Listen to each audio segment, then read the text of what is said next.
campers, and welcome to Stories by Starlight with board coordinator Stina. Each night of camp, I will be reading you a spooky short story to help get you in the mood before you head off to your blanket fort. This evening, I'm going to be reading you a short story entitled Ginger Maps, written by Joanna Volovka. Everybody ready? Deep breath. Let's begin. The camper sat bolt upright in her bunk, certain she had heard a voice. Her chest heaved as she tried to catch her breath, calming herself by the sounds of the steady breathing of her cabin mates. None of them had moved as far as she could tell. As her heart slowed to a more normal rhythm, she took one more deep breath and started to lay back down.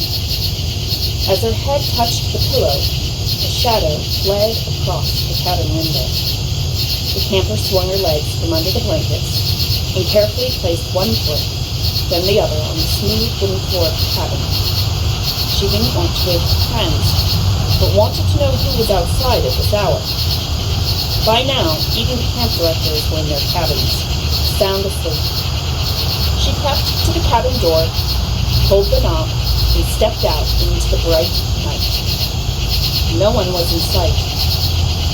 The moon reflected on the rippling surface of the lake, like latticework on the pies they'd made earlier in the mess hall. A quiet wind pushed the trees of the pine forest surrounding the campground gently to and fro, and tickled the back of the camper's neck.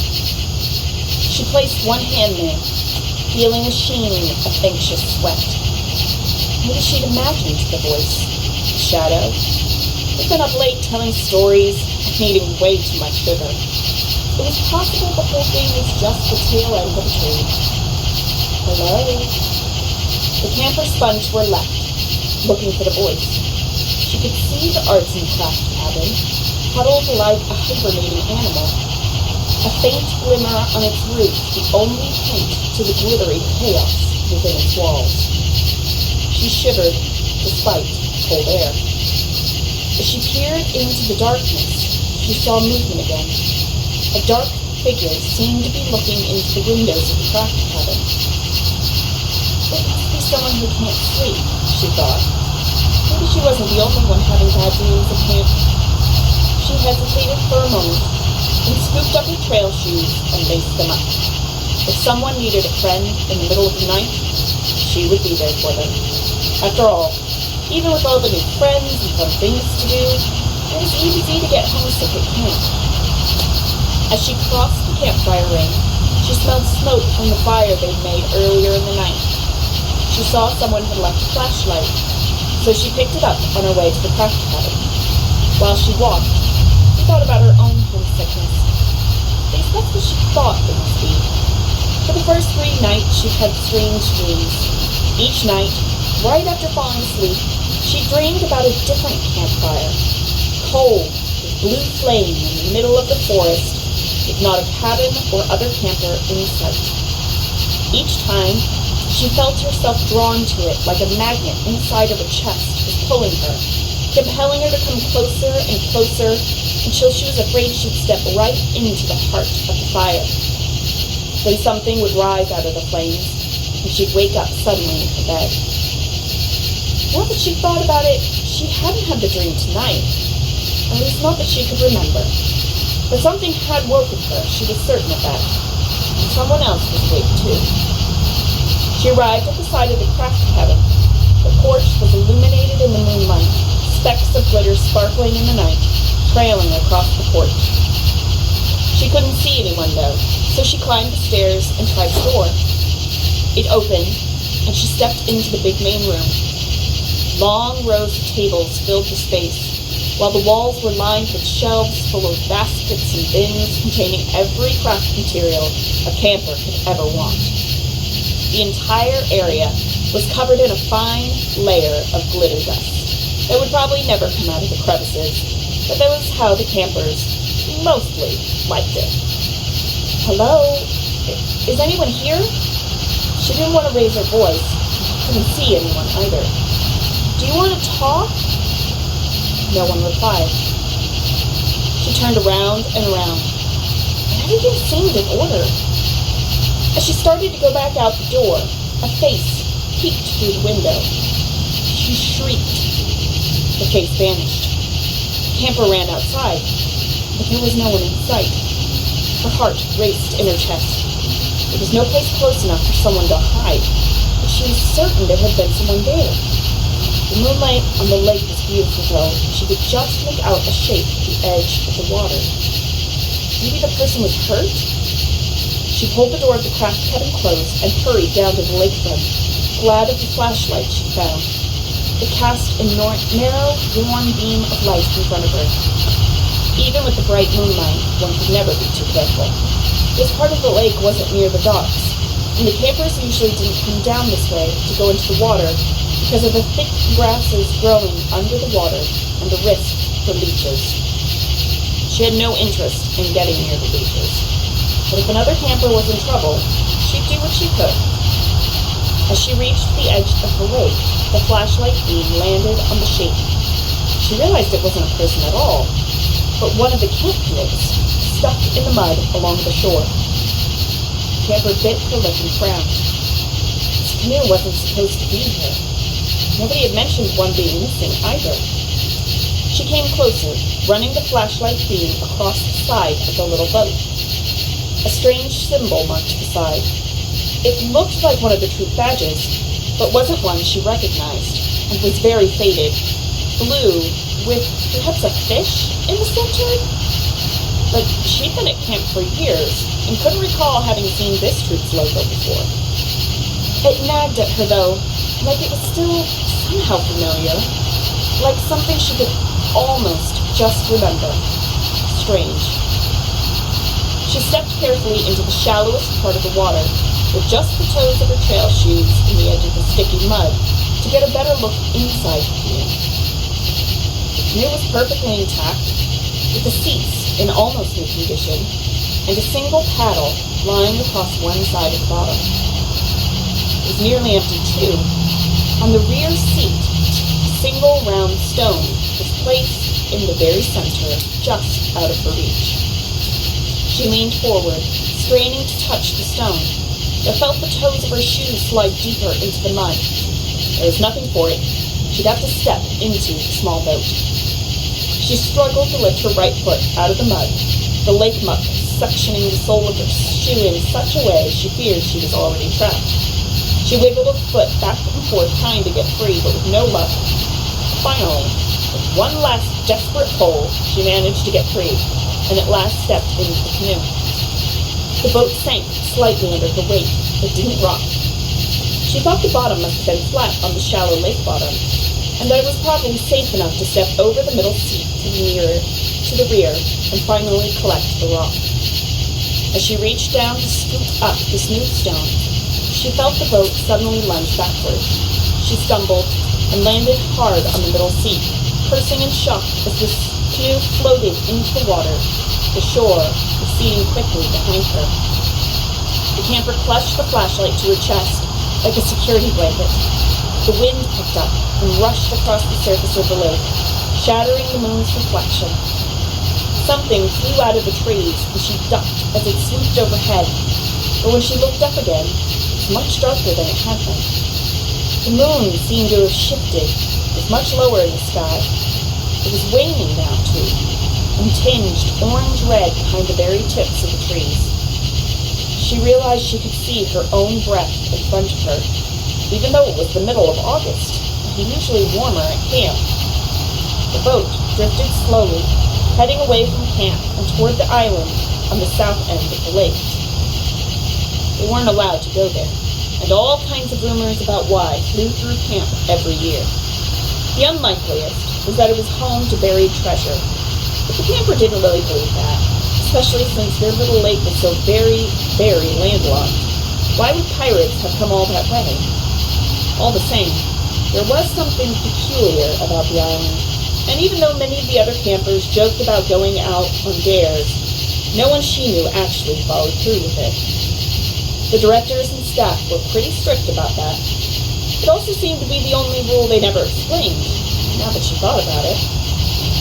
She realized she was still clutching the stone in her hand. Her palm ached from gripping it so tightly.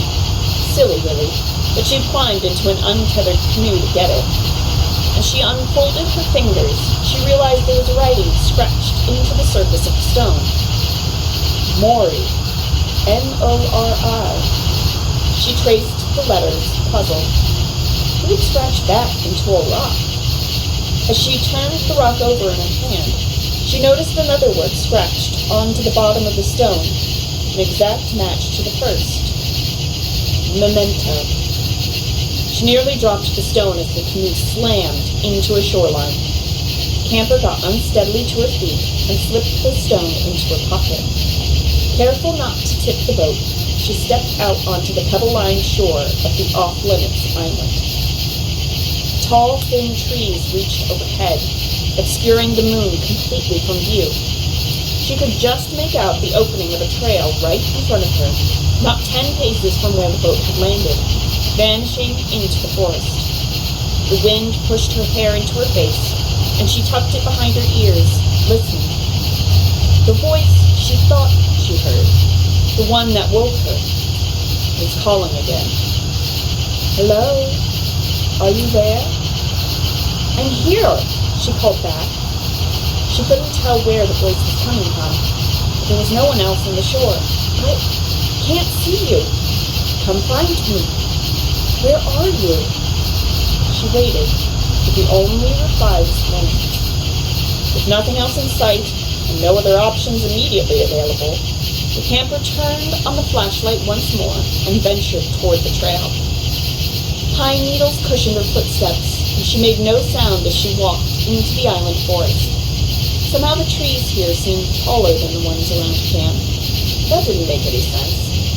She couldn't see much of the sky as the dark branches leaned across the path overhead, blotting out any natural light.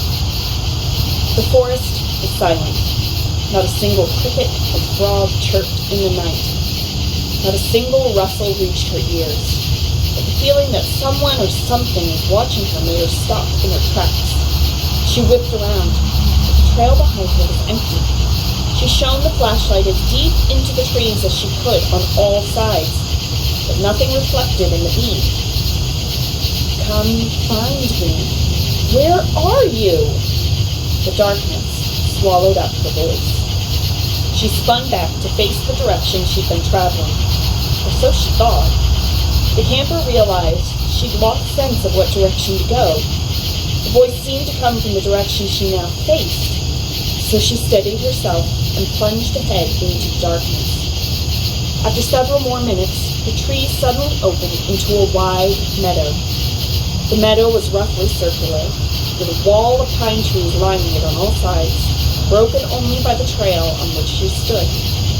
No moon was visible now, but the sky stretched overhead in a blanket of stars, almost as thick as the glitter from the craft cabin. She turned off the flashlight and took 2 steps into the meadow to get a better view of them. A thicker band of stars went right across the center of the sky, and she realized she was seeing the Milky Way. The cold, clear air around her was still as she stood transfixed by it. As she took another step forward, and then another, she felt the air grow suddenly colder, but the stars had her attention. As she reached the middle of the meadow, however, a thick mist rolled from the far edge of the trees. The camper turned and started to run back for the trail, but the mist overtook her, surrounded her, and dissipated before she could even get halfway back to the path. She stopped in her tracks, damp from the moisture, and her own sweat, shaking with cold and adrenaline. As she looked around her, she realized there was something else. She hadn't noticed 10 stones laid out in a perfect circle, all equal distance from the wall of trees. When she'd walked to the center of the meadow, she'd stepped right between a pair of them, the tallest of the bunch. How hadn't she noticed them? How had she been so entranced by the stars that she didn't see them? Oh, you're here. The camper jumped and spun around. There in the center of the meadow stood a tall figure in a flowing, shadowy robe. Where am I? The camper asked. You are home. The figure's voice came to her like an echo, even though it wasn't more than a few paces away. The camper took a step back, fear rushing up inside of her. No, I'm not. Yes, you are. Don't you remember? The figure stepped slower, holding out its arms to her. This is the island, the forbidden island at camp. This isn't where I belong. I'm not supposed to be here. It's all right, dear. This happens every year. Just come to me, and you can go back to sleep. The camper paused, a sudden drop in her stomach. What do you mean, every year? The figure dropped its arms and seemed to tilt its head to one side. I'm so sorry. But every year, on the last day of camp, we have to bring you back here. Why? The camper asked. Why can't I remember? It is a gift of the island, the figure said. We give you this every year. You are allowed to return for 1 week to the final place. But the week is up. Camp is over. It is time to come home. What do you mean by the final place? The camper felt panic rising in her throat, but she found she could no longer make her feet. Oh, my dear, it is time to remember. No, you can't make me. I'm afraid we have to. It's time to be home. It's time for your nap. No! The camper struggled to pull free, but her body was frozen in place. The figure glided toward her across the gray grass, growing larger as it approached. There's no need to be frightened. You'll go to sleep now and wake up in time for next year's camp. It's just a little nap, and while you dream, you can share everything you learned with us. No, I don't want to! The figure placed its hand on the camper's shoulder. She felt her body grow cold, and the fear drained from her body once more. She remembered it all. This was where she belonged. This is where she fled all that time ago when it had happened. This was the deal. This was the curse. Very, very mentally. Just relax.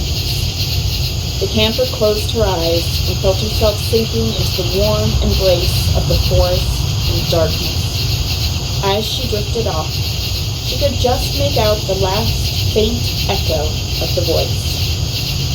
Sweet dreams, Ginger. The end. Good night, campers.